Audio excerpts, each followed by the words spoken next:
London is wrapped in fog, and where others see chaos, he finds the truth. The legendary detective Sherlock Holmes is back in the game. Welcome to the channel. Put on your headphones and unravel new mysteries alongside him. The gas lamps of London wept their misty light upon the slick cobblestones of Baker Street, casting long, shivering shadows that danced to the tune of a relentless November drizzle. It was the year 1895, a time when the electric current was beginning to hum through the veins of the city, yet the fog still held the old world firmly in its chill embrace. I, John H. Watson, retired surgeon and faithful chronicler, sat by the crackling hearth at 221B, attempting to find solace in the pages of a medical journal, but my true attention, as always, was anchored firmly to the figure opposite me. Sherlock Holmes was perched in his armchair, a spectacle of focused inactivity. His long, hawk-like nose nearly met the bowl of his pipe, which emitted a noxious, heavy cloud of shag tobacco smoke. He had been silent for nearly an hour, a state which I knew, from years of observation, signified a mind working at a speed and intensity far exceeding that of mortal men.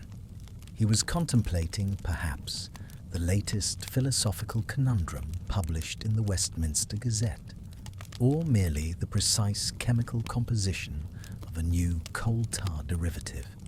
The silence, however, was shattered by a vigorous, almost frantic rap at the door below, followed by the heavy, measured tread of a man ascending the stairs, a tread both authoritative and hurried. "Ah, a visitor, Watson," murmured Holmes, without removing the pipe from his lips. "And one of official nature, I perceive. The pace is rapid, yet punctuated by a slight hesitation before the final rise of the stair, suggesting a man accustomed to command, but who now finds himself confounded. It is either an inspector from the yard in the throes of a genuine crisis, or one of those minor European royals with a diamond missing from his turban." The door burst open, and in strode Inspector G. Lestrade.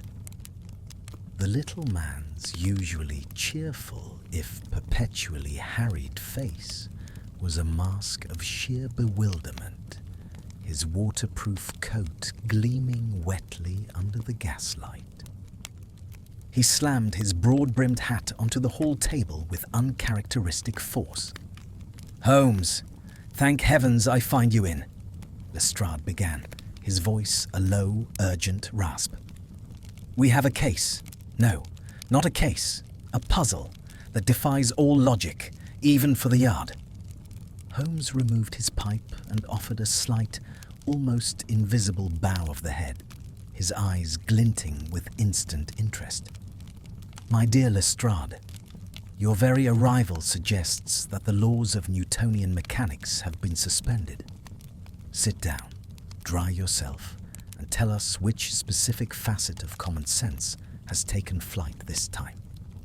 Lestrade accepted the chair I offered, leaning forward, his hands clasped tightly between his knees. "It occurred not 3 hours ago in Belgravia, the finest part of the neighborhood, I assure you. The victim is Lady Isabella Wentworth, a widow of considerable years and even more considerable standing, a true ornament of London society, still sharp as a tack." "And the nature of the crime?" asked Holmes, his fingers already beginning their characteristic rapid drumming on the arm of the chair. "Assault, sir. A brutal, though strangely non-injurious attack. She was struck from behind in her own study, bound with silk scarves, her own, if you please, and the assailant fled." "And what did the scoundrel take?" I interjected, anticipating the usual list of jewels, gold plate, or bearer bonds. Surely the house is filled with valuables. Lestrade shook his head, a gesture of profound frustration. That, Doctor, is the very core of the mystery. The grand safe, where the Wentworth diamonds lie, was untouched. The silver casket on the mantelpiece, brimming with sovereigns, was ignored.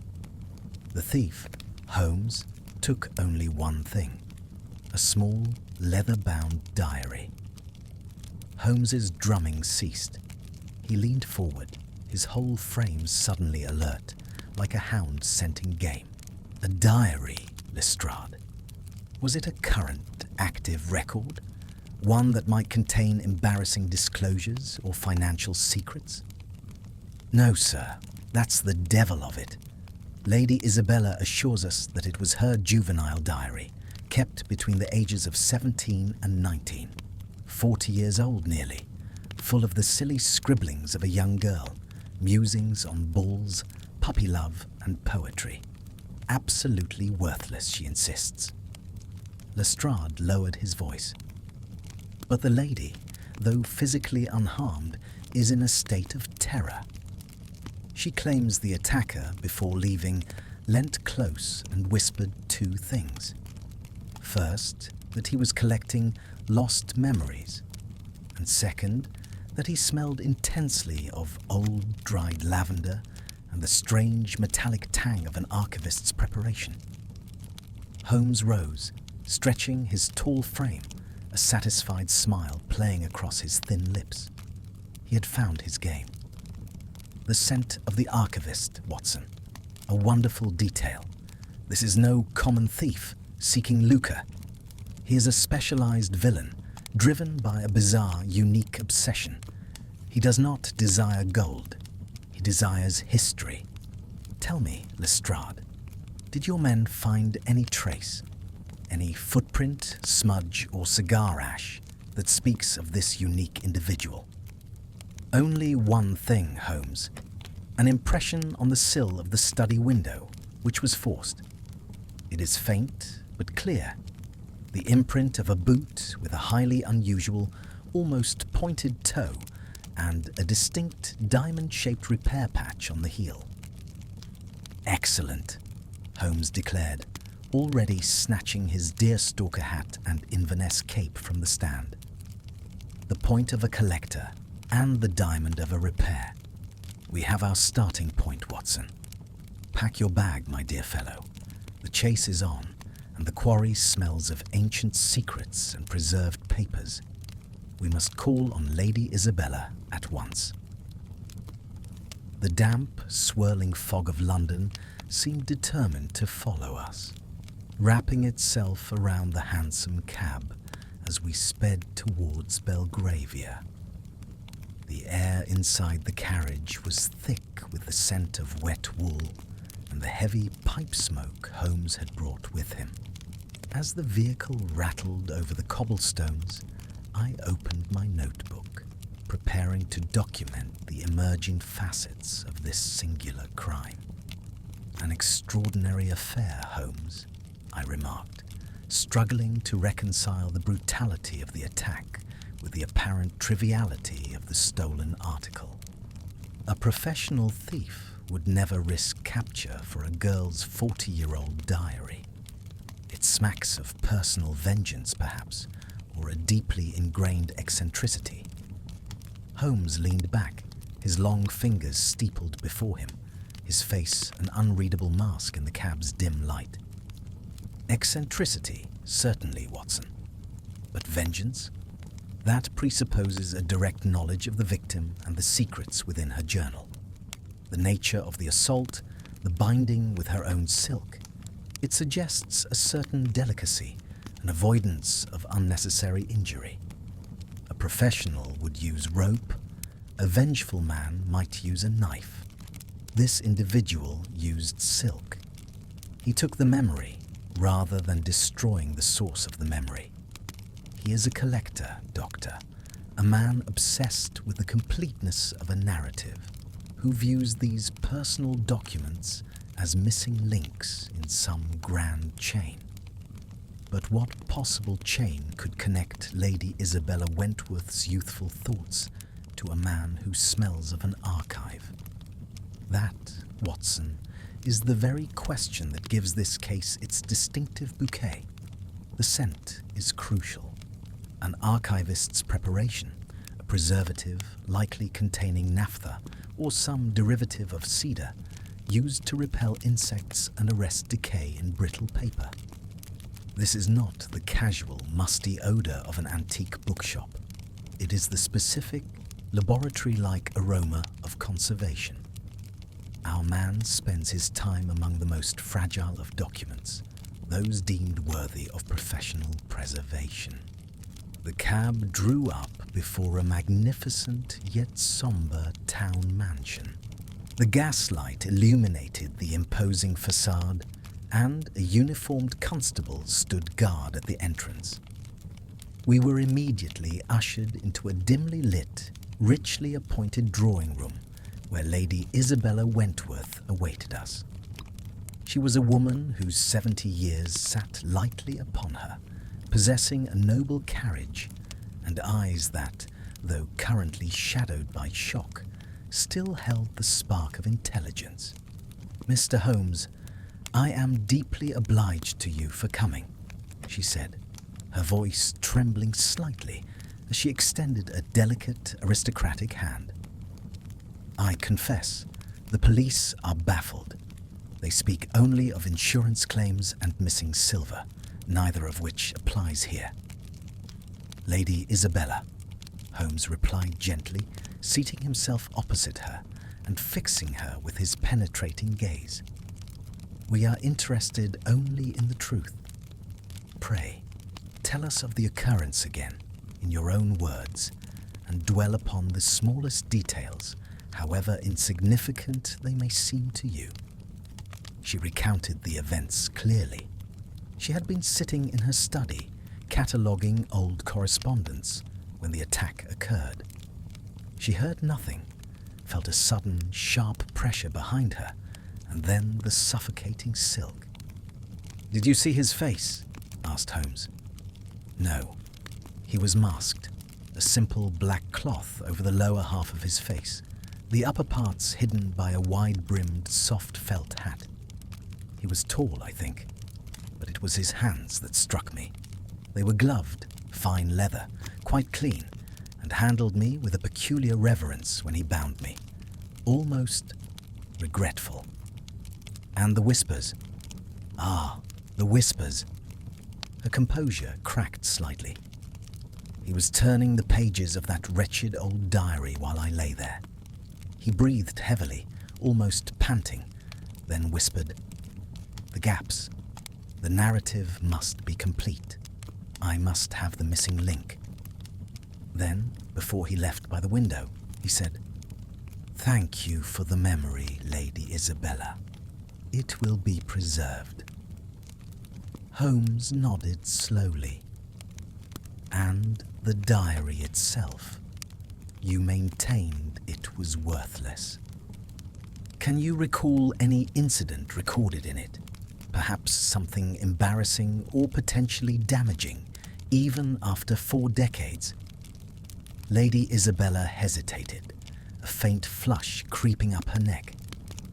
"It was 40 years ago, Mr. Holmes. I was but a girl of 18. It contained nothing of political import, I assure you. Perhaps a youthful indiscretion, a foolish, one-sided infatuation with a man who was then considered quite notorious, a Lord Ashworth. He was involved in that unfortunate Waverley scandal, the tragedy that engulfed Miss Eleanor Crofton. But that was all long buried. Ashworth died in debt years ago, and Eleanor, well, she was ruined." Holmes's eyes narrowed infinitesimally. "The Waverley scandal, a society debacle concerning a fraudulent investment scheme and the tragic suicide of a young woman connected to it. A matter of public record, though dusty. Did your diary contain any information regarding Miss Crofton or Lord Ashworth that was not made public?" I cannot be certain. Perhaps a comment on their relationship or a place they met noted in passing. Nothing definitive, I swear. As we left Lady Isabella, Holmes paused by the forced window frame in the study, examining the faint, diamond-patched bootprint Lestrade had noted. He then bent low, sweeping the carpet with his magnifying glass. Lestrade focused on the window, Watson, but our collector, like all men consumed by their passion, leaves traces within.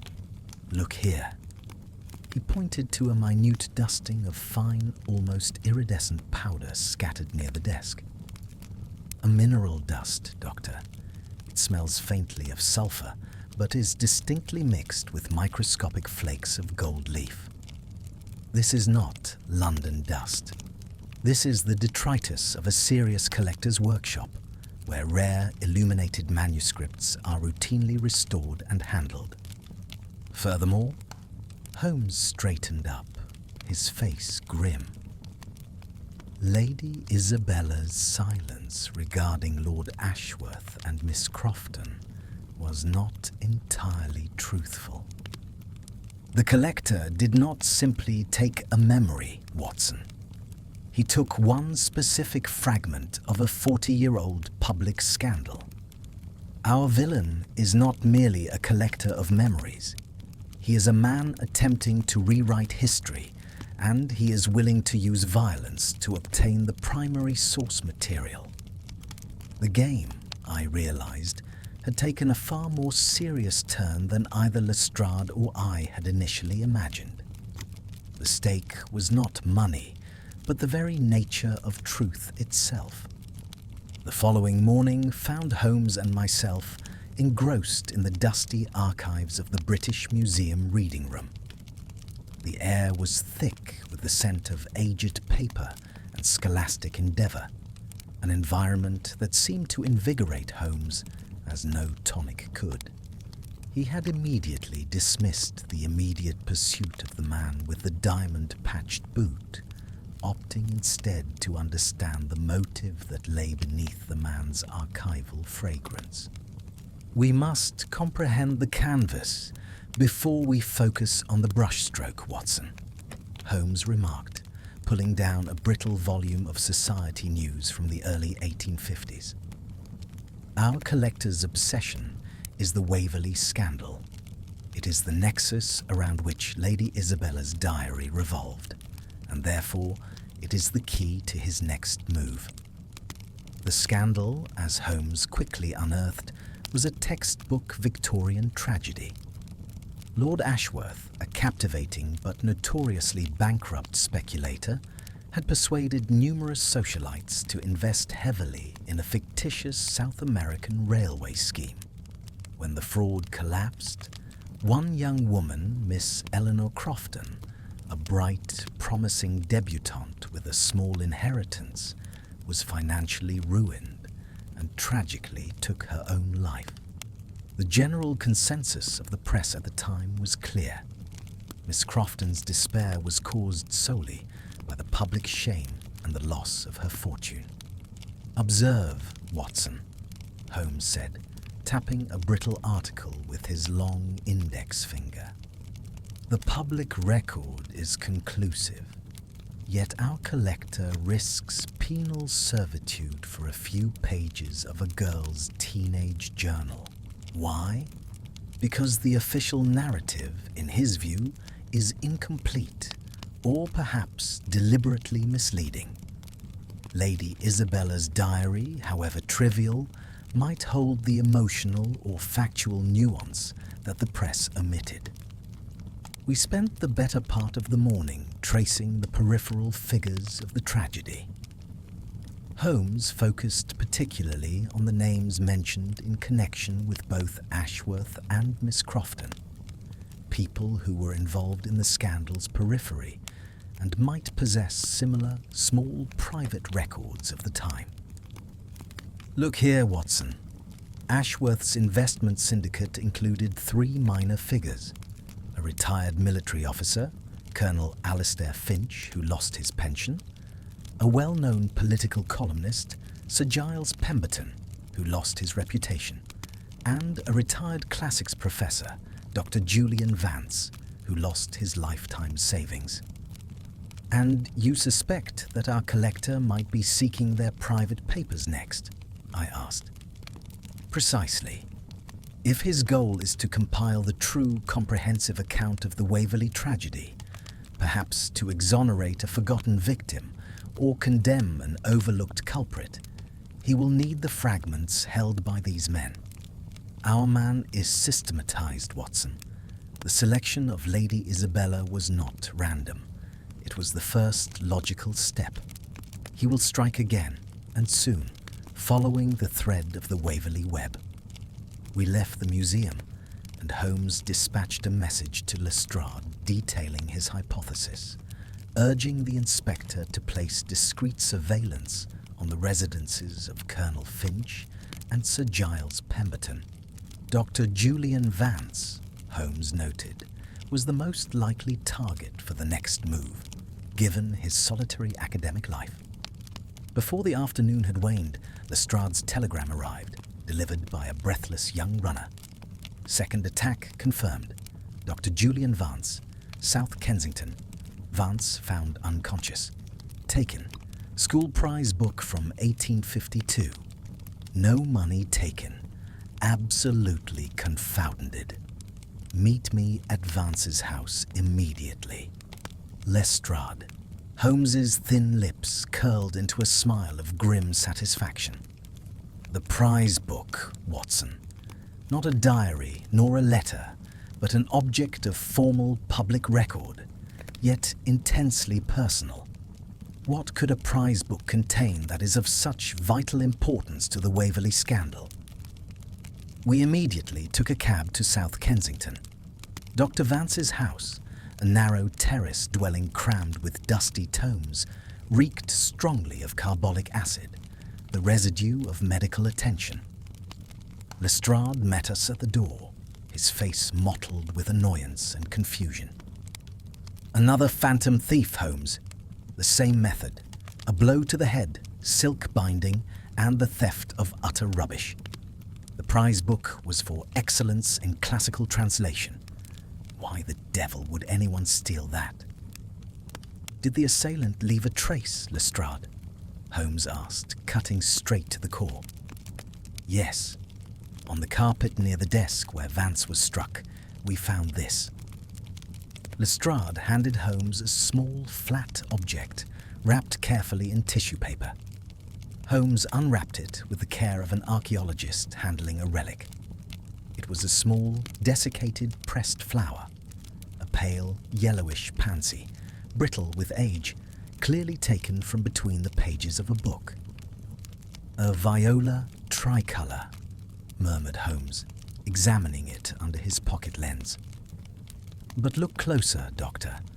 This pansy has been pressed and preserved with a meticulousness that transcends amateur efforts. It has the same distinctive preservative tang, that hint of naphtha and cedar we encountered at Lady Isabella's. Our collector is not just stealing documents. He is assembling a complete physical and emotional archive of the era. But the purpose, Holmes, the prize book, cried Lestrade. The purpose, Lestrade, lies not in the book's title, but in its inscription. A prize book is typically inscribed by a teacher or a loved one, and a pressed flower is often a memento from a particular moment or person. I strongly suggest, Inspector, that the book contained an inscription from Miss Eleanor Crofton to Dr. Vance, a token of youthful affection or thanks dating from before the scandal consumed her. And the flower? Perhaps a final tragic gift. Holmes surveyed the room, his eyes sharp and assessing. Our collector is building a human portrait of Miss Crofton, piece by painful piece. Lady Isabella offered the social context. Dr. Vance, the personal admiration. The collector is reconstructing the victim's life, not to claim money, but to correct the historical record and uncover the true dynamics of the Waverley catastrophe. The man is clearly approaching his final phase. We must find who benefited most from the silence surrounding Miss Crofton's fate. That is where our collector's interest and our next clue must lie. We left Lestrade wrestling with his constables and the scent of carbolic acid. The game was accelerating, and the collector's methodical madness was beginning to reveal a calculated, cold logic. The missing pieces were starting to form a terrifying image. We returned to Baker Street under a sky that had cleared only slightly, leaving the pavement glistening with residual moisture. Holmes immediately immersed himself in his archives, a chaotic yet perfectly organized repository of knowledge, while I tended to the fire and watched him, recognizing the signs of an approaching intellectual storm. "The key, Watson," Holmes declared without looking up from a brittle sheet of newsprint, "lies not in what was taken, but in who benefited from the public's perception of the Waverley scandal. If Eleanor Crofton's suicide was simply due to financial ruin and shame, the scandal ends cleanly with Lord Ashworth's bankruptcy and death. But if there was another, perhaps darker hand in her ruin, then the public record becomes a deliberate concealment." He pulled out a thick file bound with faded blue ribbon. "I have consulted my voluminous notes on Victorian society, tracing the figures connected to Lord Ashworth's circle. There is one man who appeared on the periphery of the scandal, yet emerged from the ruins entirely unscathed, even prospering: Mr. Elias Cross." "Elias Cross?" I echoed, consulting my own notes. I recall the name. A man renowned now for his vast collection of rare first-edition books and illuminated manuscripts. A wealthy, somewhat reclusive bachelor, is he not? Indeed. And observe the coincidence, Watson. He is a collector of such obsessive, almost fanatical intensity that his passion is legendary. Furthermore, he is known to employ his own private team of restorers and archivists to maintain his collection, a fact which aligns perfectly with the distinctive odor of preservation and the gold leaf dust found at the scene of the crimes. Cross is, quite simply, the embodiment of our collector of memories. The connection was electrifying. The man obsessed with preserving history was now violently stealing the personal, hidden fragments of a forgotten history. If Cross is our man, I surmised, his motive must be tied to Miss Crofton. Did they know each other? They did, Watson. Before her engagement to a distant relative, the one who later abandoned her after the scandal, Miss Crofton was briefly courted by Elias Cross. Their relationship, however, was fleeting and generally dismissed as inconsequential. Yet, I recall an almost imperceptible shift in the tone of the society columns once Cross acquired his wealth, a wealth that came rather suddenly shortly after the Waverley tragedy. Holmes paused, his gaze fixed distantly on the swirling street fog. The current public narrative is that Miss Crofton was entirely ruined by Ashworth's fraud. But what if Miss Crofton possessed a private document that, had it been made public, would have exposed Elias Cross in some truly damning fashion? Perhaps the scandal was merely a smokescreen. The loss of her money drove her to despair. Yes, but the threat of exposure from Cross drove her to suicide, and the documentation confirming this was taken from her possession shortly after her death. Our collector is now desperately searching for the fragments of that original suppressed document. Then Cross is attempting to destroy the fragmented evidence, not collect it, I exclaimed. Not quite, Watson, Holmes corrected, a thin smile playing on his lips.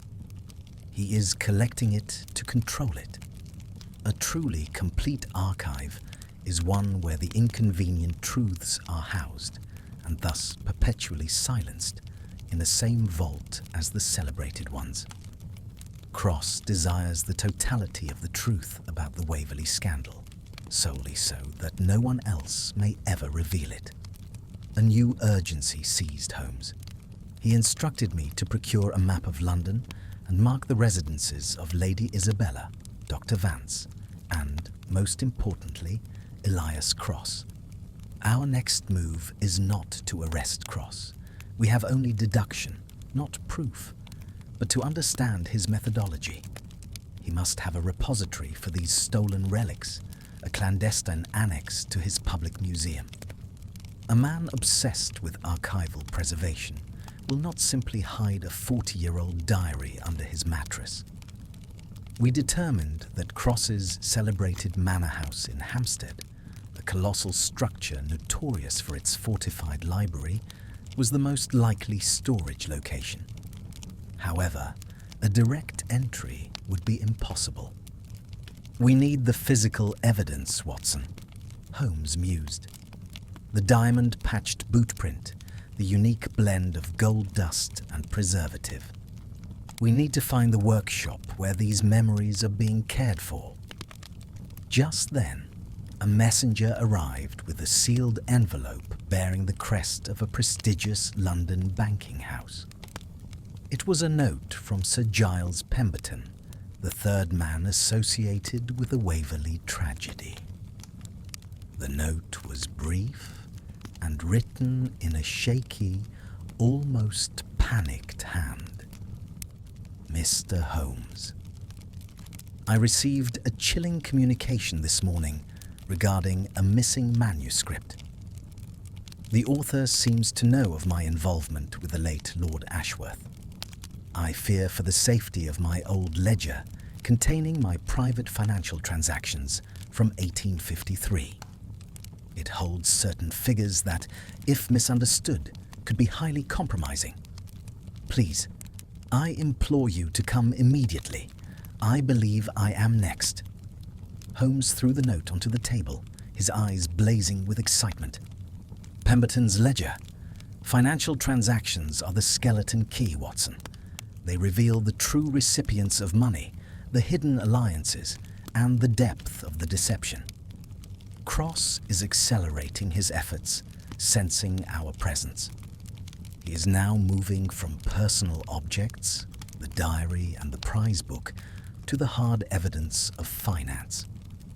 We must intercept him at Pemberton's residence, or we lose our chance to catch the collector in the act and discover the location of his stolen archive. The hunt was now a race against a methodical, utterly ruthless mind. We were heading straight into the heart of Hampstead, towards the lair of the collector. Our journey to Sir Giles Pemberton's residence in Hampstead was swift and silent, punctuated only by the urgent clatter of the cab's wheels. The area was far more secluded than Belgravia or South Kensington, characterized by large, isolated villas set back from the road. The sense of isolation only heightened the tension. Holmes sat opposite me, his face drawn in sharp profile against the fleeting landscape, his mind already 3 steps ahead of the collector. Cross is a dangerous adversary, Watson, Holmes stated, breaking the silence. His crime is driven not by necessity, but by a sublime, almost artistic obsession. Such men are the hardest to predict, for their moral compass is aligned to their collection, not to the laws of man. But why the need for the ledger now? I pressed. He has the personal fragments, Surely the financial records are the least subjective piece of the puzzle. Precisely. The personal fragments, Lady Isabella's infatuation, Dr. Vance's friendship, reconstruct Miss Crofton, the victim. The ledger, however, reconstructs the criminal landscape. Pemberton's transactions, if they are as compromising as he fears, will reveal who truly profited, who was paid off, or who had the means and motive to initiate the fraud that ruined Eleanor Crofton. Holmes drew a long breath. It is my belief that the official story, Ashworth as the sole villain, is a convenient fiction. The ledger will either confirm or refute my suspicion that Elias Cross himself was far more deeply involved in the creation of the Waverley scheme than the public ever knew. We arrived at Sir Giles's villa, a gloomy Italianate structure with heavily draped windows. The air was colder here, and the silence oppressive. A nervous footman admitted us, leading us quickly to a library where Sir Giles, a portly man with a florid face and thinning white hair, was pacing frantically. "Mr. Holmes, thank God you are here. I have been expecting someone, perhaps for hours. I have locked the ledger in my strongest safe, but I know that will only delay him." Pemberton wrung his hands, his eyes darting towards the vast uncurtained windows. "Patience, Sir Giles," Holmes advised calmly, taking a moment to survey the room with a sweeping, all-encompassing glance. "Your fear is natural, but panic aids only the criminal. Tell me of the communication you received." Pemberton retrieved a small typewritten note from his waistcoat pocket, his hand trembling so violently that the paper crackled. The note was chillingly brief. "The final account must be balanced. I require the ledger of 1853 to complete the Crofton narrative. I shall arrive at the midnight hour. The archivist." "Midnight," I muttered, glancing at my watch. It was nearing 11. "He has announced his attack." "A superb piece of bravado, Watson," Holmes observed. "Our collector seeks not merely the object, but the drama of the acquisition. It is the signature of the truly self-regarding fanatic." He turned to Sir Giles. "You said the safe is locked. Are there other access points to this room, besides the main door and those two large windows?" "Only one, Mr. Holmes. A small service door behind that bookcase leading to the rear hall. It is bolted, but not impenetrable." Holmes immediately began his inspection. He examined the window latches, the heavy velvet drapes, and the door bolt. He then spent a long, meticulous minute studying the safe, noting its make and its proximity to a heavy mahogany desk. "Sir Giles, you mentioned fear. Have you perhaps noted any unusual occurrences in the last few days? A misplaced book, a faint scent, any trace that might suggest our archivist has been here before?" Pemberton thought hard, clutching his throat. "Now that you mention it, Mr. Holmes, 2 days ago, my gardener reported that a small, very old terracotta plant pot was overturned near the rear fence. He dismissed it as a cat, but it struck me as odd. It had been there for 20 years, undisturbed." "An overturned pot," Holmes repeated, a light flickering in his eyes. "A simple marker, Watson. A signal to an accomplice or a pre-arranged confirmation of the entry point. Our collector is as systematic in his reconnaissance as he is in his theft." Holmes moved swiftly to the bookcase concealing the service door. He crouched low, shining his bull's-eye lantern near the baseboard. "Aha!" A low, triumphant sound escaped his lips. "Here is our evidence, Lestrade, or rather, the lack of Lestrade, which is even better." He pointed to a minute scratch on the polished wood of the floor, almost invisible to the naked eye. "See, Doctor?" A faint scoring, radiating outwards from beneath the bookcase. It is a scrape mark made by the dragging of a heavy object.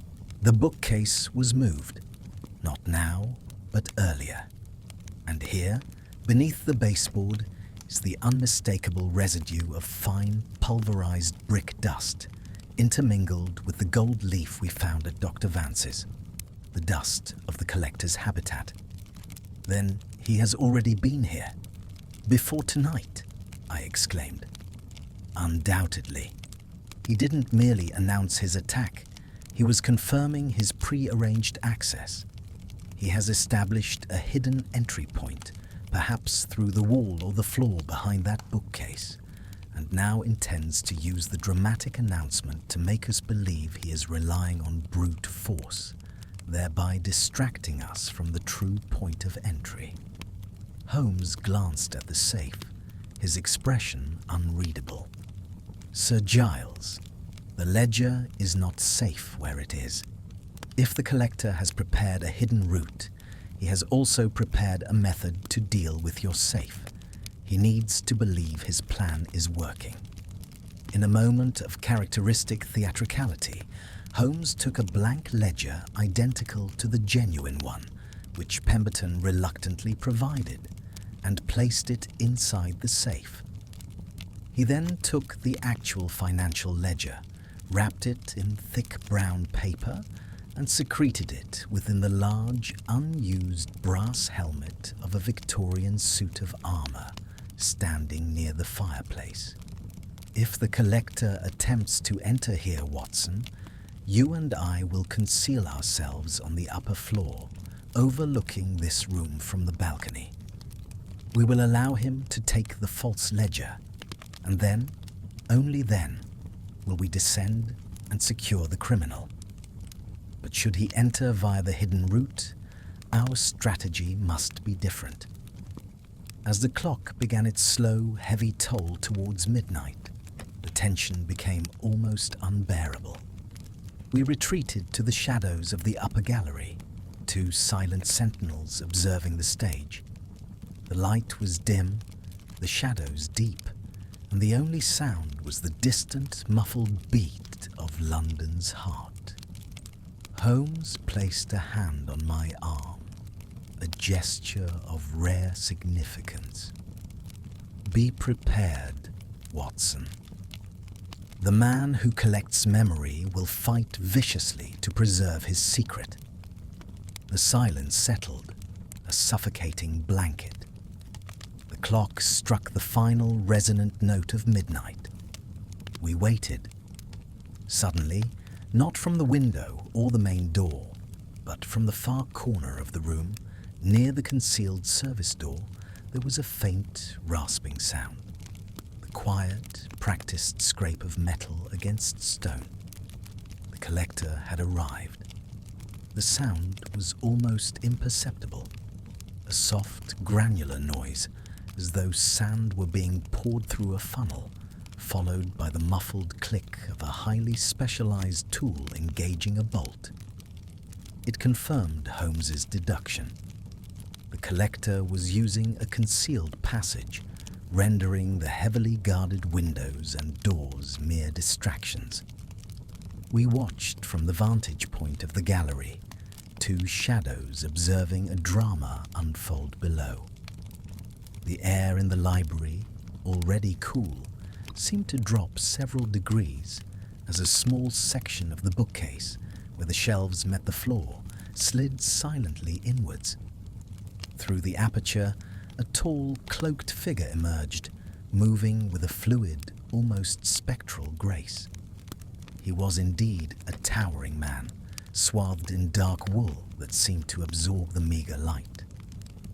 His face was entirely obscured beneath the broad brim of his hat and a silk muffler, the same method of concealment employed at Lady Isabella's.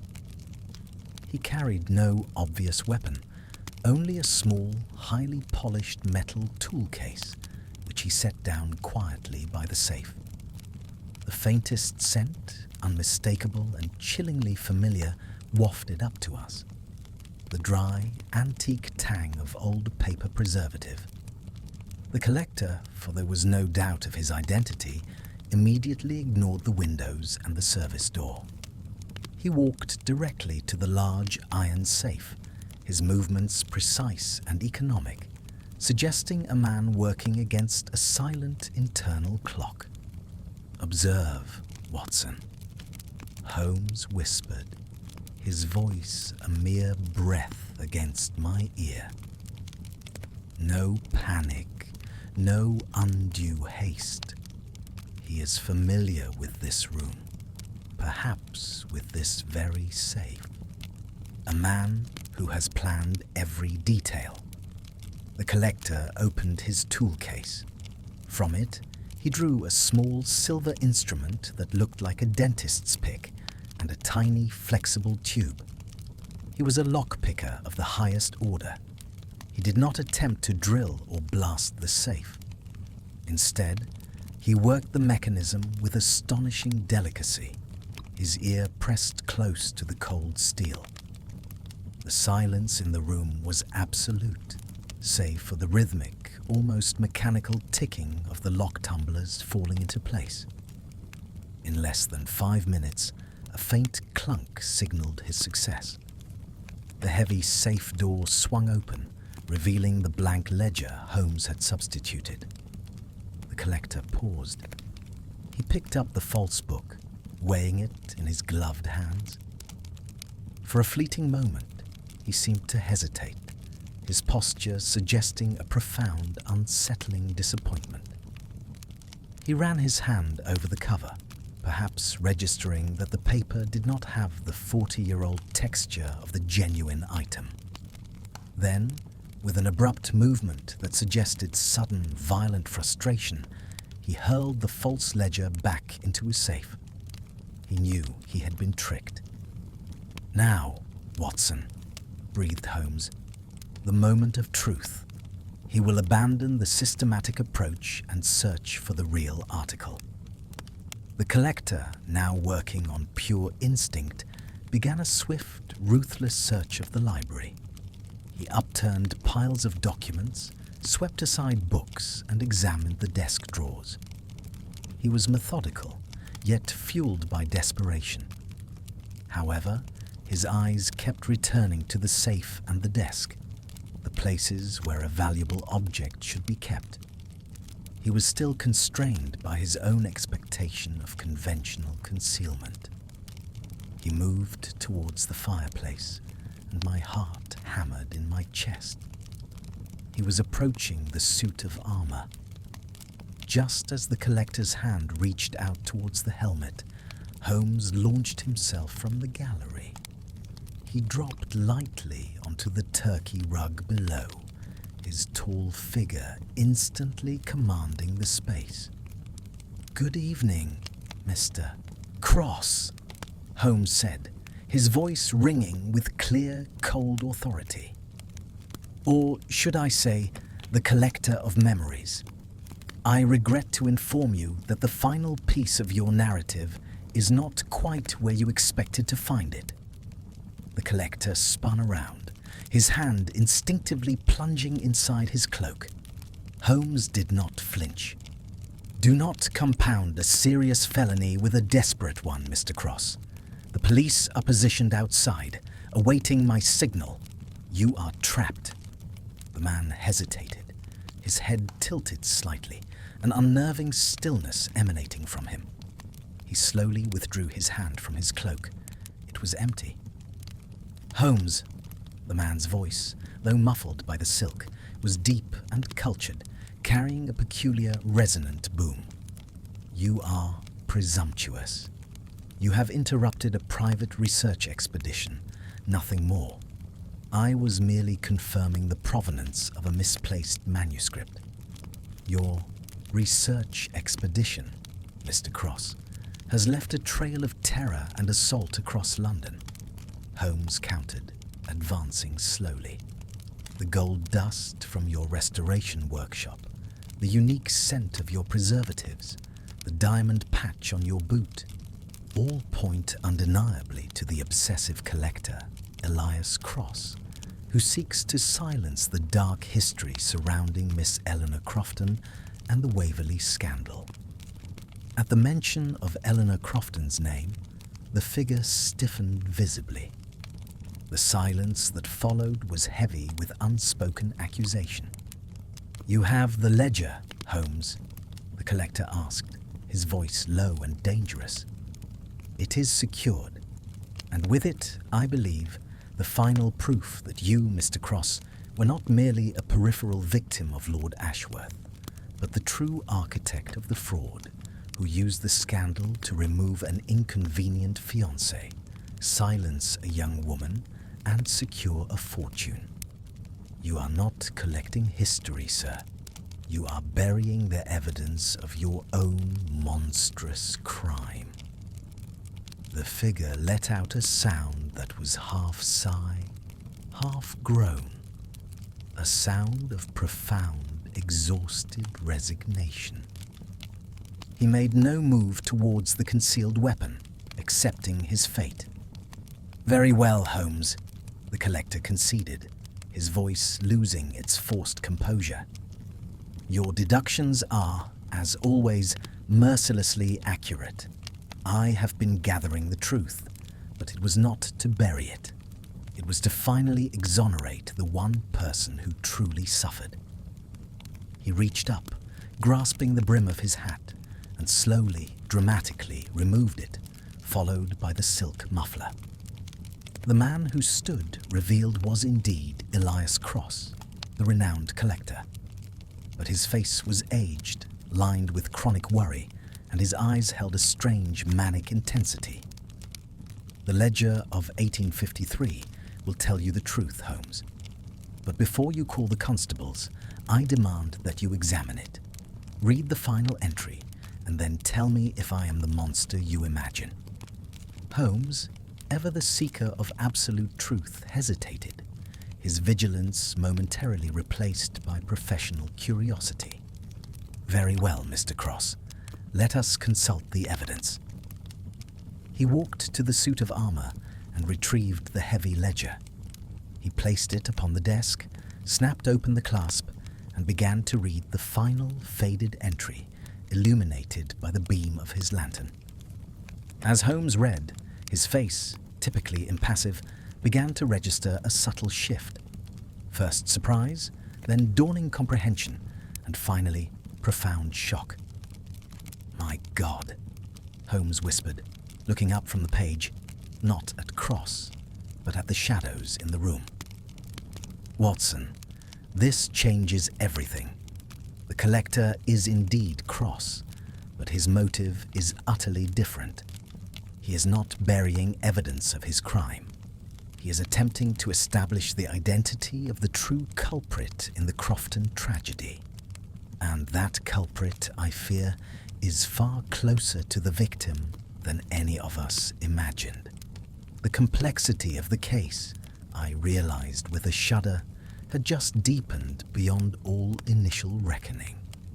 The man we had pursued for 3 days was not the true villain, but a desperate, albeit violent, seeker of justice. The silence that followed Holmes's stunned utterance was more profound and chilling than the violence of the encounter. I watched, breath held, as my friend, the great rationalist, struggled to reconcile the grim reality of the ledger's contents with the man standing before him. The desperate figure who now knew his lifelong, violent quest for truth was about to be understood. Holmes snapped the ledger shut, his hands steady despite the evident shock. He looked directly at Elias Cross, the expression on his face now one of profound pity, not condemnation. "The final entry is dated 3 days before Miss Crofton's death, Mr. Cross," Holmes stated, his voice low and measured. "It is not a financial record, but a private notation tucked within the accounts payable section, written in Sir Giles Pemberton's hand. It records a loan made to Eleanor Crofton, not from Ashworth's scheme, but directly from Pemberton himself, a considerable sum contingent upon one crucial, horrifying clause. Cross nodded slowly, his shoulders drooping. "Read the clause aloud, Holmes. Let the shame be fully aired." Holmes cleared his throat, reading from the ledger. "Loan guaranteed solely against the immediate destruction of all correspondence with Theophilus Wentworth and absolute silence regarding the paternity of the child." A wave of understanding, cold and absolute, washed over me. Theophilus Wentworth, the late husband of the victim of the first attack, Lady Isabella Wentworth. "My God," I murmured. The tragedy was not merely financial. It was a matter of blackmail and a desperate attempt to conceal a scandalous lineage. "Precisely, Doctor," said Holmes. "The Waverley scandal was the perfect smokescreen. Lord Ashworth's fraud ruined Miss Crofton financially, driving her to the brink. Pemberton, knowing her secret relationship with Theophilus Wentworth, her wealthy married patron, and the ensuing consequence, saw his opportunity. He offered the money she needed to survive, but at the cost of eliminating the evidence of Wentworth's shame. The letters that proved Wentworth was the father of her unborn child. Elias Cross stepped forward, his eyes burning with the manic zeal of the zealot. Miss Crofton did not die merely from poverty and public shame. She died because she was forced to choose between starvation and sacrificing the memory of the only true love she ever knew. Pemberton blackmailed her into silence, knowing that revealing Wentworth's betrayal would destroy the Wentworth family's fortune and reputation. Her suicide was the ultimate act of despair. "And you, Mr. Cross?" Holmes asked softly. "What was your connection to Eleanor Crofton that fueled this obsession?" Cross's voice dropped to a near whisper. "Eleanor Crofton was my half-sister, Holmes, born illegitimately to my mother before she married my father. We were separated as children, but I cherished her memory. I was an insignificant archivist at the time of her death, unable to help her financially, but I swore to uncover the truth hidden beneath the layers of polite Victorian lies. When I acquired my own fortune years later, I dedicated my life not to collecting art, but to collecting the scattered, silenced, and destroyed pieces of her history.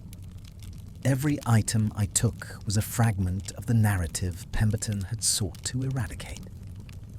So, Lady Isabella's youthful diary, I realized, must have contained an account of her husband, Theophilus Wentworth's, secret meetings or feelings for Miss Crofton, confirming the depth of their relationship. Indeed, Cross confirmed. And Dr. Vance's prize book? It contained a pressed pansy, a token that Eleanor had often given to her lovers, and on the flyleaf, a poem written to her by Theophilus Wentworth himself, disguised as a classical translation.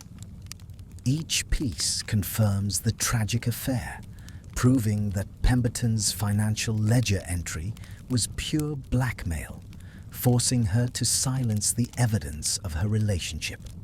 Holmes walked slowly around the desk, his hands clasped behind his back, his mind already spinning the implications. The ultimate goal, then, Mr. Cross, was to assemble this complete narrative, confront Sir Giles Pemberton with his 40-year-old crime, and perhaps secure justice for your sister's memory. Justice, Cross repeated bitterly. Or perhaps just the complete record. I was preparing a monograph, Holmes, a definitive, truthful account of the Waverley tragedy, naming Pemberton as the true orchestrator of her final despair. Pemberton had to be exposed. The world had to know that Eleanor was not merely a fool ruined by a rogue lord, but a victim of the hypocrisy of her own class.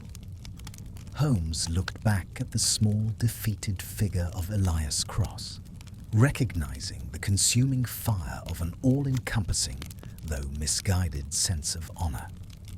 Your methods, Mr. Cross, were criminal and terrifying, but your motive, though born of obsession, was not entirely selfish.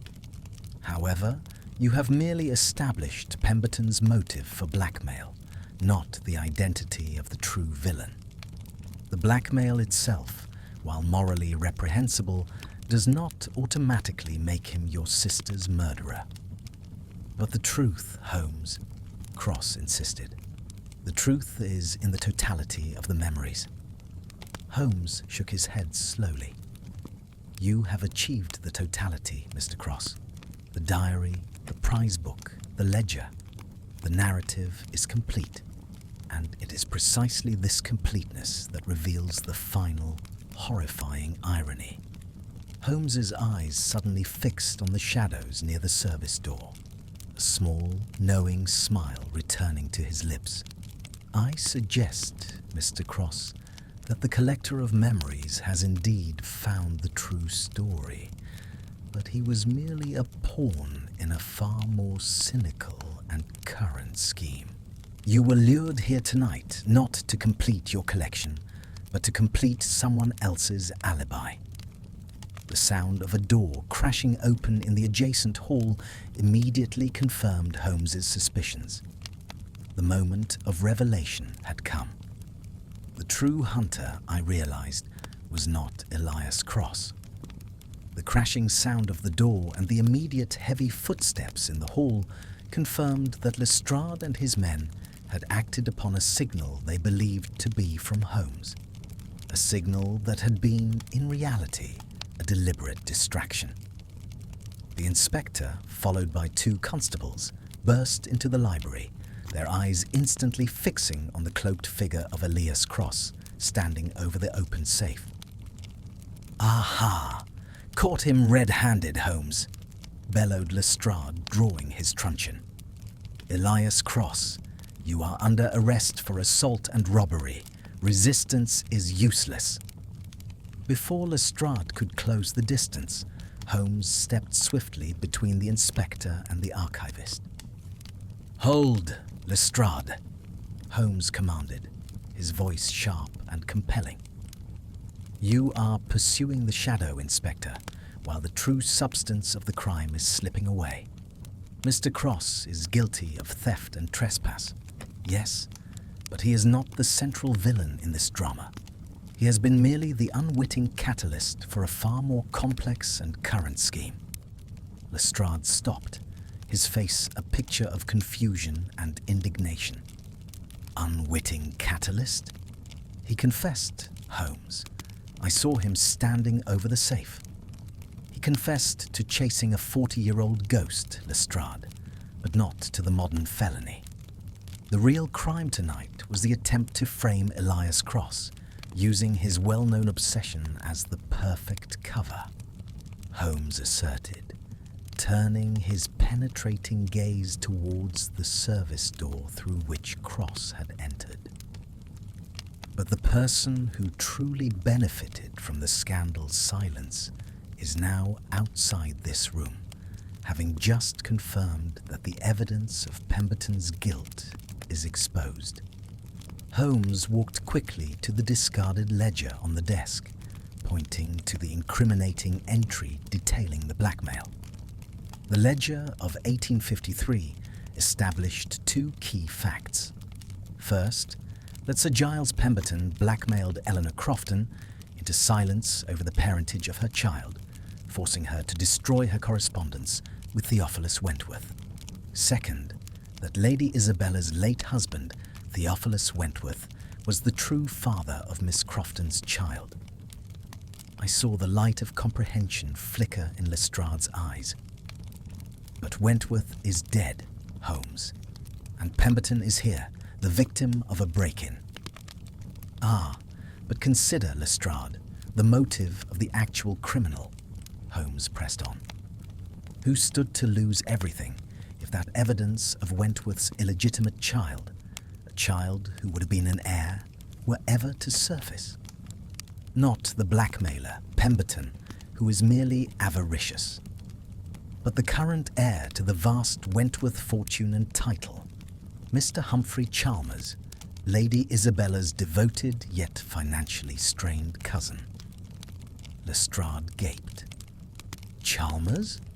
The man who has been comforting Lady Isabella all week? The very same. Cross, in his obsessive search for his sister's complete history, provided Chalmers with the perfect opportunity. Chalmers knew of Cross's eccentric hunt for Waverley documents. He knew that the single most damning piece of evidence that could expose Wentworth's past and thus establish a rival claim to the Wentworth estate was the original personal diary of Lady Isabella herself, which she had kept locked away since youth. Holmes now began to pace, painting the full picture with sharp, deliberate strokes. Chalmers needed to find out if that diary contained any explicit reference to his late cousin Theophilus's affair with Miss Crofton, a reference which, combined with the ledger, would irrefutably establish the truth of the affair and the existence of a potential heir, thereby dispossessing Chalmers. He couldn't search for the diary himself. His interest would have been too obvious. So, Chalmers manipulated Cross, I realized, the pieces clicking into place with a horrifying symmetry.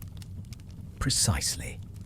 Chalmers, knowing Cross's mania, subtly planted clues, anonymous tips or even minor fabricated documents, directing Cross to Lady Isabella's house, and specifically to her old diary. Cross, believing he was completing his collection, took the diary, thus confirming for Chalmers that the vital evidence was likely contained within. Holmes then reached into his own coat pocket and retrieved a small folded map, which he laid on the desk. This map, Lestrade, was drawn by Chalmers himself. I found it, cleverly concealed, among Lady Isabella's gardening tools, the day after the overturned plant pot.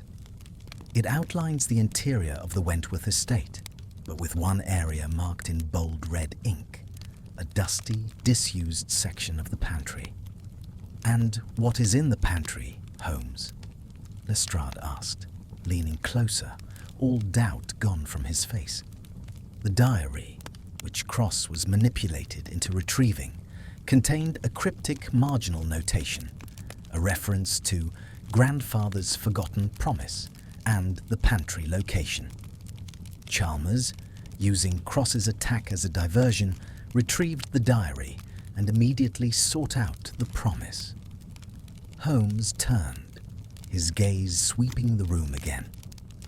Chalmers was never interested in silencing the historical blackmail of Sir Giles Pemberton. He was interested in the current legal implications of the blackmail's subject. The blackmail related to the paternity of an illegitimate heir, and an heir's existence would be confirmed by the final forgotten document. "Which is?" I urged. "The forgotten promise, Watson. A secret, revised will penned by Lady Isabella's father, Theophilus's predecessor. A will that, anticipating the scandal, made explicit provisions for their illegitimate child, bypassing Chalmers and the official line of succession entirely. That revised will was hidden, as per the diary's clue, in the pantry wall. Chalmers used Cross's violent theft of the diary to find the clue, retrieved the will, and is now, at this very moment, destroying the final, irrefutable proof of the legitimate heir's existence." Lestrade did not wait for confirmation. "Constables, abandon the house. We are going straight to Lady Isabella's. The real villain is her cousin, and the true prize is her family's entire future." As the sound of the police scrambling back into the hall faded, Holmes placed a calming hand on Elias Cross's shoulder. "You have suffered a profound injustice, Mr. Cross, both 40 years ago and tonight. You are under arrest for assault and theft, but I shall personally attest to the mitigating circumstances of your intent. You were used, sir, and your obsession has cost you your freedom, but it may also have saved the Wentworth legacy. Had you not chased the memory, Chalmers would never have exposed his hand." Cross, though defeated, managed a slight, proud lift of the head. "Then the truth, at least, is complete, Holmes. That is all I ever sought."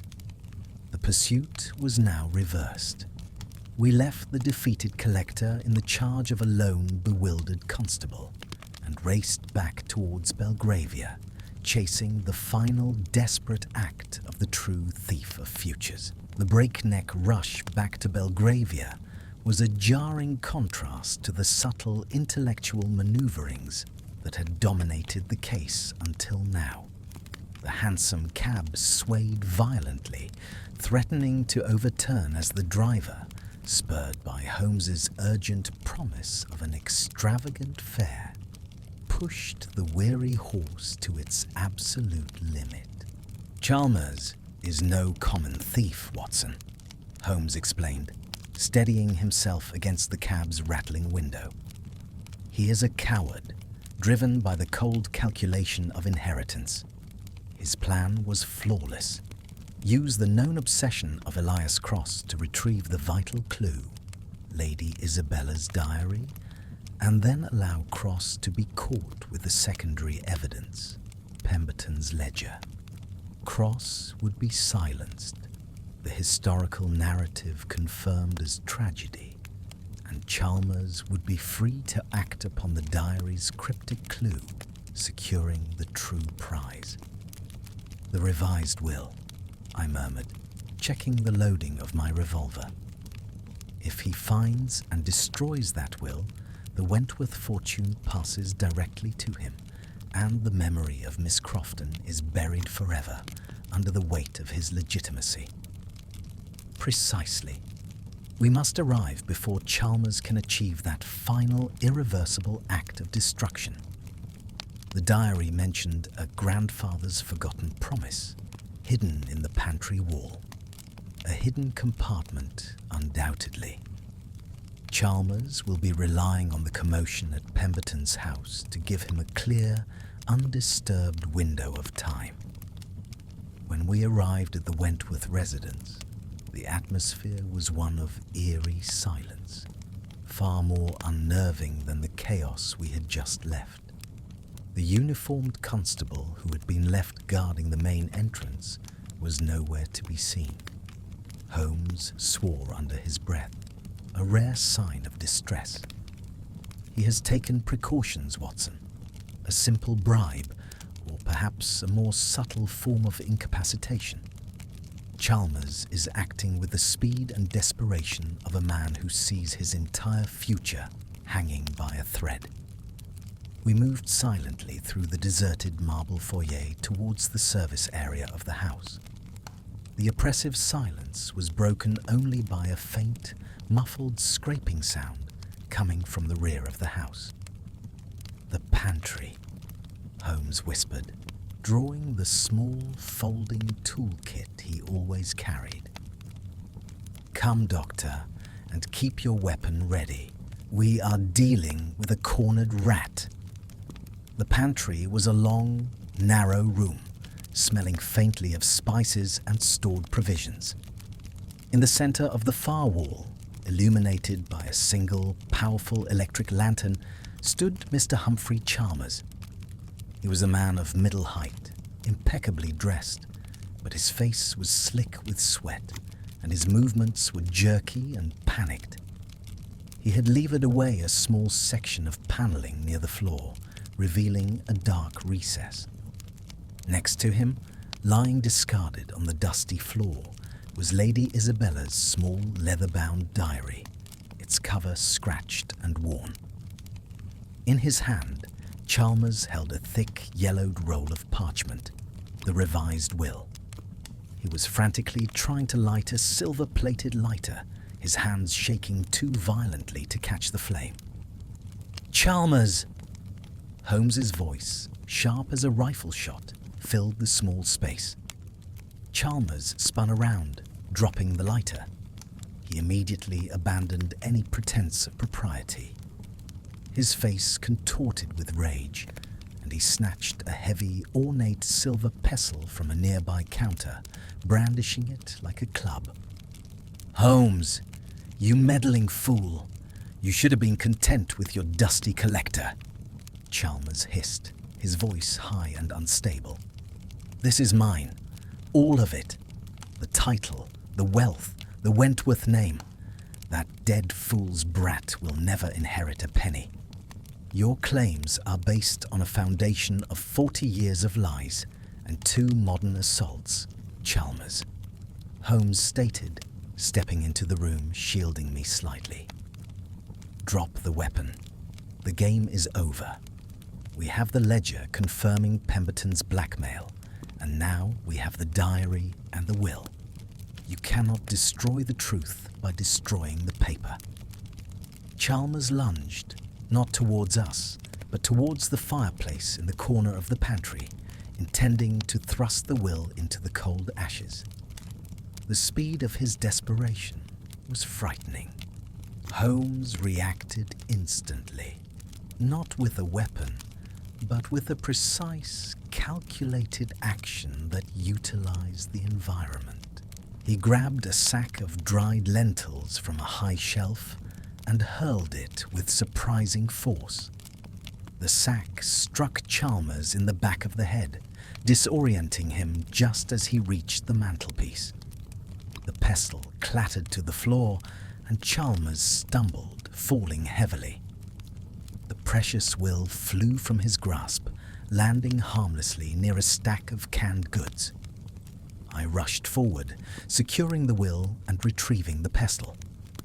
Chalmers thrashed wildly on the ground, defeated not by brute force, but by a sack of dry legumes and a superior mind.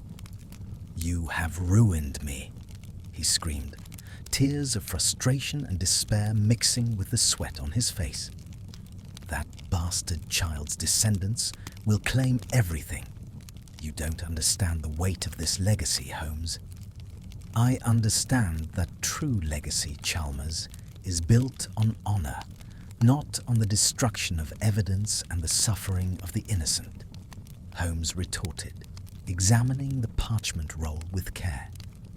"The will is intact. You shall face the consequences of your violence, and the true heir, if they can be located, shall receive their due." Just then, Lestrade, who had sped after us with furious determination, burst into the pantry, his face flushed but triumphant. "I heard the commotion, Holmes. He's the one, then? The collector of futures?" Lestrade looked from the subdued Chalmers to the recovered will. "He is the architect of the modern crime, Lestrade." He manipulated Elias Cross into retrieving the clue to the will's location. Cross was merely a red herring, the perfect distraction. His obsession with the past provided Chalmers with the means to secure his future. We secured Chalmers, placing him in the charge of Lestrade's exhausted constables. The weight of the evening's events seemed to settle upon us as we stood in the small, dusty pantry, the electric light harsh and revealing. Holmes carefully rolled up the will, placing it inside a dispatch case. "The case is now complete, Watson." The collector of memories sought justice for the past, employing illegal means. The thief of futures sought avarice, using blackmail and manipulation. The solution, as always, lay not in the complexity of the crime, but in the simplicity of the motive: inheritance. The tragic memory of Eleanor Crofton, long buried under polite society's lies, was finally, violently brought to light, and the Wentworth fortune, secured by the destruction of a society blackmailer's schemes, now awaited its rightful, if unsuspecting, heir. The sun had begun its grudging ascent over the chimneys of London, casting a pale, weak light that did little to dispel the gloom of the long night. We had returned to Baker Street, weary but triumphant.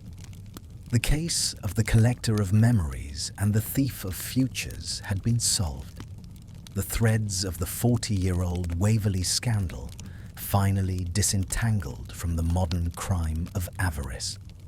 Holmes, despite the exhaustion that etched itself around his eyes, was in a state of quiet exhilaration, pacing the room with renewed energy.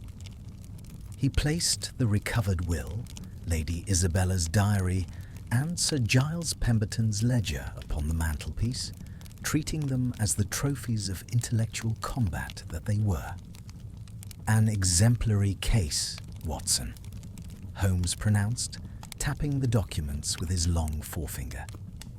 "It demonstrates the profound truth that the past is never truly dead. It merely sleeps, waiting for a catalyst, be it obsessive collector or cynical cousin, to bring it violently back to life." I settled into my armchair, finally allowing myself a measure of rest and a cup of much-needed coffee. "The cruelty of Chalmers is astonishing, Holmes. To use the genuine, albeit criminal, efforts of Elias Cross to mask his own far more calculated felony. It is the hallmark of the truly self-serving criminal, Watson. Chalmers understood that Cross, with his reputation for maniacal archiving, was the perfect scapegoat. Who would question a break-in when the primary suspect is known to risk penal servitude for a single sheet of historical paper? Chalmers merely pointed the fox towards the chicken coop, knowing the resulting commotion would allow him free rein. Holmes then began to delve into the details of the documents, confirming the final tragic irony of the Waverley scandal. The diary, as we surmised, contained several cryptic but clear references to T.W. and a secret life being planned in the countryside, coinciding precisely with Theophilus Wentworth's frequent, unexplained absences during the period. Lady Isabella, in her youth, was clearly privy to her future husband's indiscretion and kept her silence out of loyalty to the Wentworth name, or perhaps fear of societal ruin herself. The entry confirming the location of the will, "Grandfather's forgotten promise is in the place of spices, where the scent of time is masked by the scent of the world," was a perfect cipher for the pantry. "And the will itself?" I asked. "Ah, the will," Holmes said, unrolling the parchment. "A remarkable document. Lady Isabella's father, the former head of the Wentworth line, was clearly a man of greater conscience than his son Theophilus. He suspected the affair with Miss Crofton, and anticipating potential scandal and the birth of an illegitimate heir who might be wrongly dispossessed, he secretly drew up this revised testament. It makes no explicit mention of Eleanor Crofton, but establishes a fund and title for a line of descent stemming from an unacknowledged child of Theophilus Wentworth, ensuring that should the child ever be verified, they would inherit a considerable portion of the estate, thus protecting the true, albeit scandalous, heir. So, with the ledger confirming the blackmail and the diary confirming the affair, the will is legally sound. Impeccably so. The only missing link now, Watson, is the identity and location of the true heir. The child of Theophilus Wentworth and Eleanor Crofton. That child would be over 40 years old now. I looked at the documents, feeling a profound sense of historical closure.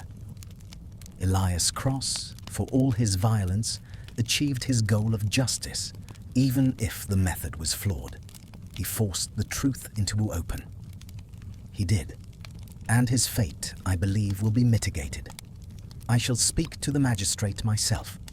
His motive was not malice, but a desperate, albeit criminal, form of filial piety. The true criminal is Chalmers, who will face charges not only for assault, but for attempted destruction of legal documents and conspiracy.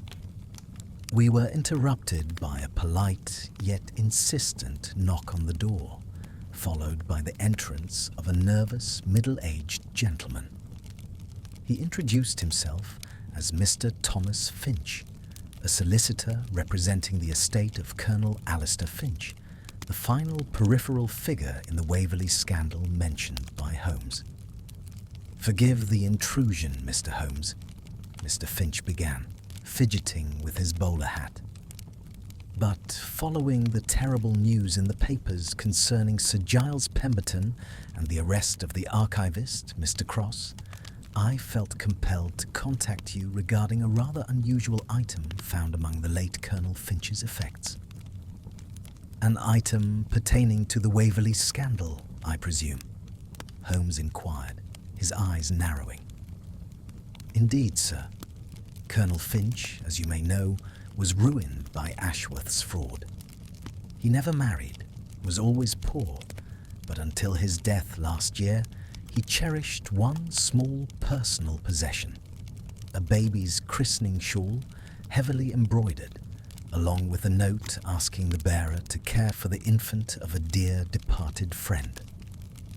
Holmes was instantly on his feet. All signs of fatigue vanished. He strode forward, taking the small, faded shawl.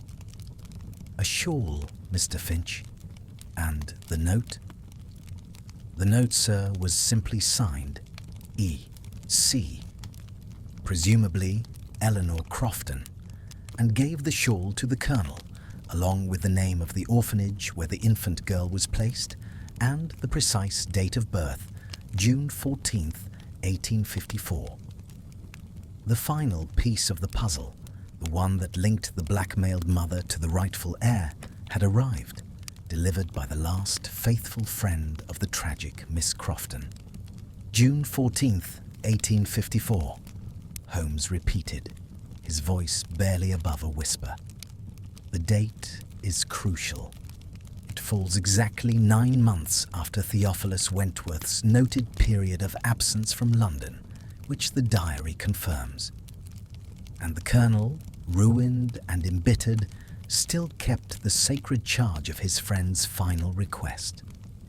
The shawl is the final, irrefutable proof of the heir's identity, given to the one man in the circle who possessed true honor." Holmes turned to me, his face alight with intellectual triumph. "The search is over, Watson. We have the document, the motive, and the proof of identity. The collector's obsession has not only brought justice to the dead, but restored the future of the living. The subsequent steps, though less dramatic, were systematic and swift. Holmes immediately contacted his network, seeking records from the specified orphanage, tracing the movements of the child given the christening shawl 40 years ago. The answer was waiting, patiently, in the musty records of Victorian social history. The identity of the heir was about to be revealed. The pursuit of a 40-year-old child required the precise, systematic approach of a genealogist rather than the dramatic flair of a detective. Holmes, now utilizing his vast network of informants and delving into the public records with tireless efficiency, tracked the whereabouts of the infant girl placed in the specified orphanage in June 1854. The records, often dusty and carelessly maintained, revealed that the child, initially identified only by the number of the cot, a tragically impersonal designation, was later given the name Eleanor Hope in a quiet, unofficial ceremony performed by the orphanage matron, who likely recognized the sadness in the child's provenance. "Hope, Watson," mused Holmes, sifting through the brittle pages of the orphanage's ledger. A cruel and ironic moniker for a child born of blackmail and ruin, yet one that proved ultimately prophetic. The crucial entry stated that Eleanor Hope had been formally adopted in 1860 by a respectable, if financially modest, family in the Midlands. The adoptive father was a minor railway engineer, and the mother was a retiring woman of profound kindness. Holmes dispatched a series of telegrams to local police constabularies and registry offices, tracing the movements of the adoptive family, the Hendersons. The trail, though faint, was clear. Eleanor Hope grew up in Birmingham, receiving an education that, while not aristocratic, was thorough and practical. She later moved to London, establishing a reputation as a highly capable and discreet lady's companion. A lady's companion, I repeated, feeling a sudden, strange premonition. A role that requires profound tact and discretion, Holmes. Not the typical trajectory for an unacknowledged heir to one of the greatest fortunes in the country. It is a life lived in the shadows, Watson, yet one that provided her with keen insight into the inner workings of high society, the very milieu that destroyed her mother, Holmes observed. Our quarry is sharp, intelligent, and, most tellingly, she has lived her life in complete ignorance of her true scandalous parentage.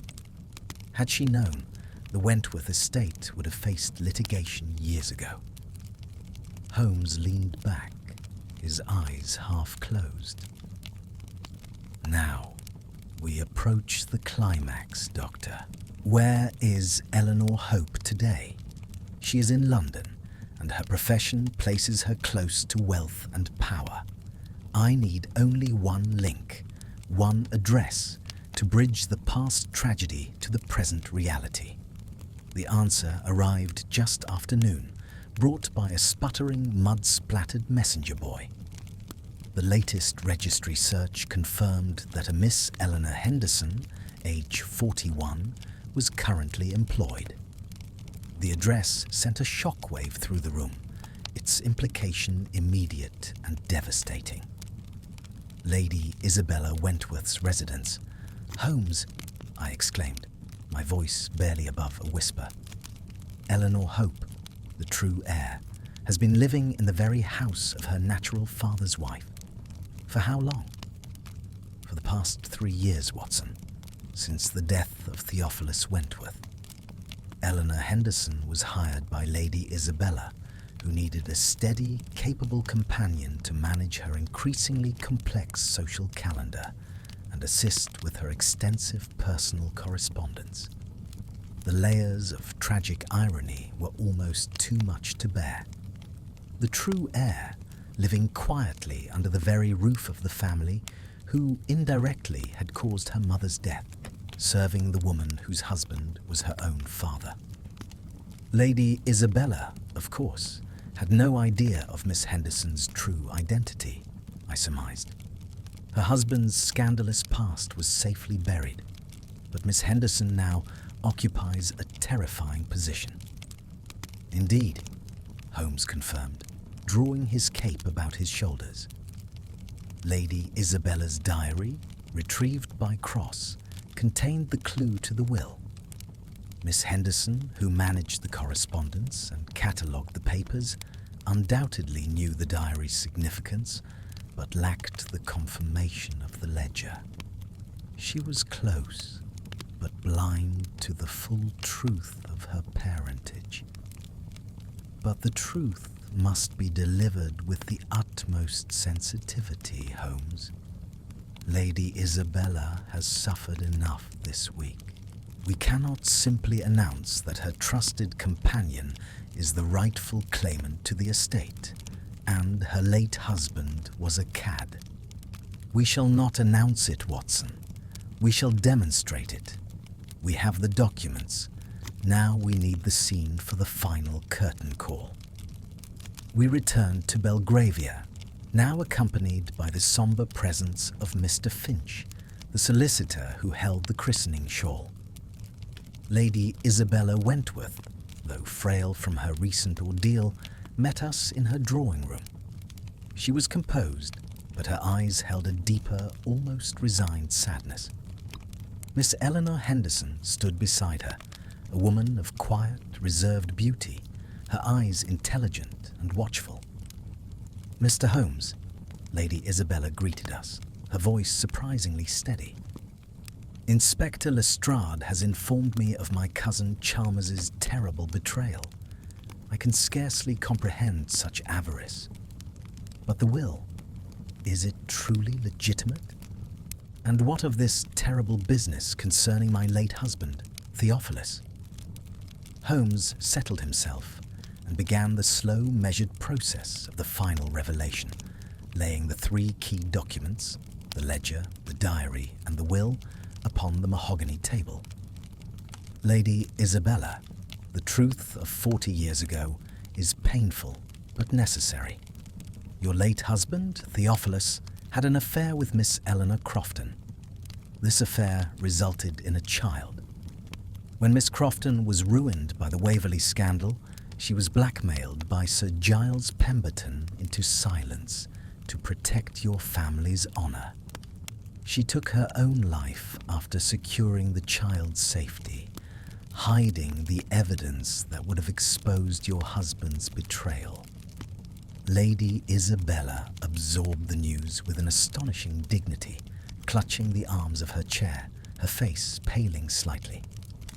I always suspected something, Mr. Holmes. Theophilus was a troubled soul. But the child, Lady Isabella, was placed in an orphanage, but her existence was protected by a final, faithful friend of Miss Crofton, Colonel Alistair Finch. He kept her christening shawl and a record of her whereabouts. And now, thanks to the violent obsession of Mr. Cross and the greed of Mr. Chalmers, we have all the pieces to establish the child's identity and legitimacy." Holmes then turned to Miss Eleanor Henderson, who had listened to the entire monologue with an unnerving stillness, her expression unreadable. "Miss Henderson," Holmes said, his voice imbued with profound respect. "The child, given the name Eleanor Hope, was adopted and raised as Eleanor Henderson. The date of birth, the location, and the circumstances align perfectly with the documents we have retrieved." Holmes nodded to Mr. Finch, who solemnly presented the faded christening shawl. "Miss Henderson," Holmes concluded, his gaze steady, "you are not merely Lady Isabella's companion. You are the sole, legitimate heir to a considerable portion of the Wentworth estate. You are the daughter of Theophilus Wentworth and the tragically wronged Miss Eleanor Crofton." The shock on Miss Henderson's face was instantaneous and overwhelming. She reached out a trembling hand, touching the shawl, her composure shattering for the first time. The silence in the room was absolute, pregnant with the weight of 40 years of buried truth. The collector's quest was finally, absolutely complete. The tension, which had been stretched taut across the entire night, now snapped, replaced by the profound emotional shock of the revelation. Miss Eleanor Henderson, the lady's companion, stood frozen, the faded christening shawl clasped tightly in her hands. Lady Isabella Wentworth, though reeling from the dual blow of her husband's betrayal and her cousin's treachery, retained a surprising composure, her aristocratic training serving as an iron corset against collapse. "My dear Miss Henderson," Eleanor, Lady Isabella finally managed, her voice thick with emotion. "To think you have been under my roof all this time. You are the living proof of a truth my family sought to crush. The injustice done to your mother, Eleanor Crofton, is a stain upon our name." Miss Henderson, overwhelmed, could only shake her head, the shawl pressed to her cheek. I never knew. I simply believed I was a child of humble adoption. To learn my life is interwoven with such tragedy and scandal." Holmes, the master of the dramatic denouement, allowed the human element its due moment, then returned to the purely rational. He addressed Mr. Finch, the solicitor. "Mr. Finch, the evidence is now complete and irrefutable. We have the motive for blackmail, Theophilus Wentworth's fatherhood confirmed by the diary and the shawl, the proof of the blackmail itself, Pemberton's ledger, and the legal instrument intended to protect the heir, the revised will. Your next steps must be methodical and swift.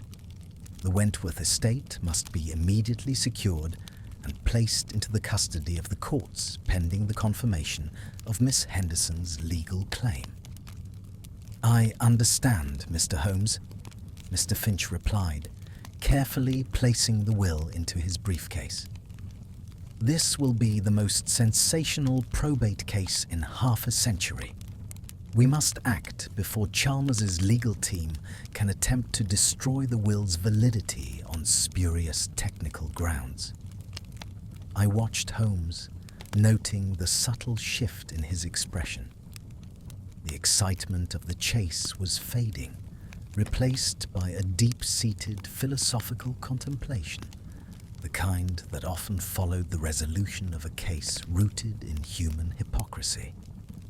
"The greatest mystery in this entire affair, Watson," Holmes remarked, drawing me aside as Mr. Finch and Lady Isabella engaged in quiet, earnest conversation, "is not who committed the theft, but the sheer appalling resilience of a lie. 40 years ago, a truth was suppressed by Sir Giles Pemberton's greed and Theophilus Wentworth's shame. A life was lost, and an inheritance was warped. Yet, one small, insignificant diary, one school prize book, one ledger, and one forgotten christening shawl, fragments of memory, lovingly or obsessively preserved, have combined to undo decades of calculated deceit. The collector of memories, Elias Cross, ultimately achieved his goal, Holmes," I observed. "He was pursuing justice for his sister, Eleanor Crofton, and he has found it. Indeed, Watson, he was a criminal of the finest intentions. He employed violence against the body, but it was in service of a greater truth. His actions, though illegal, were the necessary catalyst.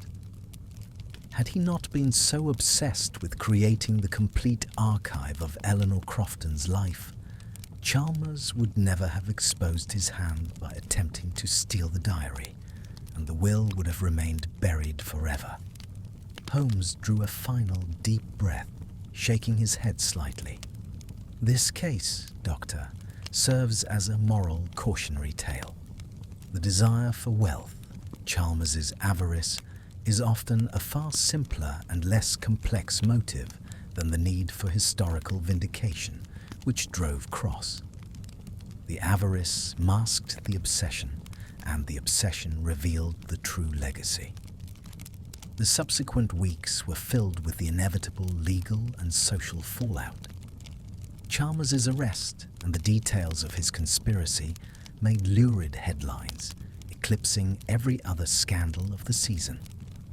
Sir Giles Pemberton, facing the exposure of his youthful blackmail and the social ostracism that followed, suffered a severe stroke.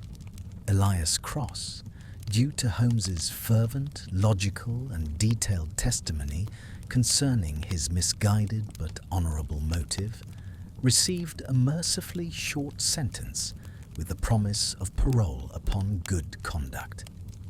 As for Eleanor Henderson, the new heir, the transition was daunting. She chose to retain her quiet dignity, announcing that she intended to use her newly acquired wealth to establish a foundation dedicated to the support of respectable working women in honour of the mother she never knew. One foggy evening, several weeks later, I sat again opposite Holmes on Baker Street. He was humming a light tune, contentedly polishing his violin. "The threads are all tied, Holmes," I remarked, closing my journal after writing the final sentence of my account. "The Wentworth legacy is secure, the blackmailer disgraced, and the collector of memories is where he belongs, though with honour intact." "And the ultimate moral, Watson?" Holmes asked, drawing the bow across the strings in a soft, resonant chord. "The truth will out, Holmes, even if it takes 40 years and a criminal act to reveal it." Holmes smiled, a rare, genuine expression of satisfaction. "A profound sentiment, Doctor, though I would phrase it more scientifically. The truth, like any primary source material, is merely waiting for the right collector to assemble the final, complete archive. And sometimes that collector must be compelled by the twin engines of desperation and obsession, or simply the pursuit of justice." The lamp flickered on Baker Street, casting our small room in a warm, familiar glow. The great case of the collector of memories had passed into history, leaving behind a complex tapestry of crime, obsession, and ultimate vindication. The final part of this chronicle finds us, as is often the case, back at 221B Baker Street, contemplating the settled dust of the case. The Christmas season was approaching, and the relentless fog of November had given way to the bracing, crystalline air of December. The memory of the Waverley scandal, once a faint whisper in dusty archives, was now a public roar, finally brought to justice not by the diligent but baffled efforts of Scotland Yard, but by the relentless logic of my companion. Holmes, having settled the fate of the Wentworth estate and the reputation of the deceased Eleanor Crofton, had retreated into a period of restorative intellectual rest.